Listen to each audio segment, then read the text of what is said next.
৩ বছর ধরে এই বাসায় একটানা কাজ করছি, কিন্তু কোনো পারিশ্রমিক পাই না। প্রতিদিন সকাল থেকে রাত পর্যন্ত হাড়ভাঙা খাটুনি খাটি, অথচ মাস শেষে একটা টাকাও আমার হাতে দেওয়া হয় না।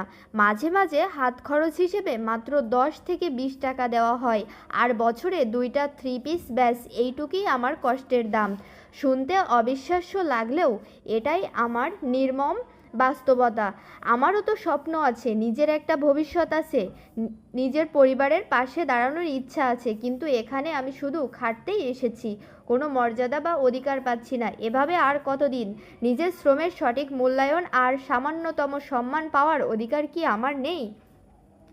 এই কথাগুলো ঠিক একটা আপু ইন্ডিয়া থেকে আমাকে মেসেজে বলেছিল যে, দিদিভাই, আমি 3 বছর ধরে একটানা ইন্ডিয়াতে আছি, একটা ফ্যামিলি বাসাতে আমি একটানা কাজ করছি। আমার দেশের বাড়ি হলো বাংলাদেশে, আমি বাংলাদেশি নাগরিক, অথচ আমি 3 বছর ধরে একটা ফ্যামিলিতে কাজ করছি। আমাকে পারিশ্রমিক দেওয়া হয় না, শুধু খাওয়া পড়া হিসেবে আমাকে রাখা হয়েছে। আর আমি রাত দিন একটানা খাটনি করি, ফ্যামিলির সবার কাজকর্ম সব কিছু করি। আমাকে প্লিজ আমার এই গল্পটা তুমি সবার সামনে তুলে ধরো। দিদিভাই, তোমার গল্পটা তুলে ধরলাম, তুমি একটা কমেন্ট করো।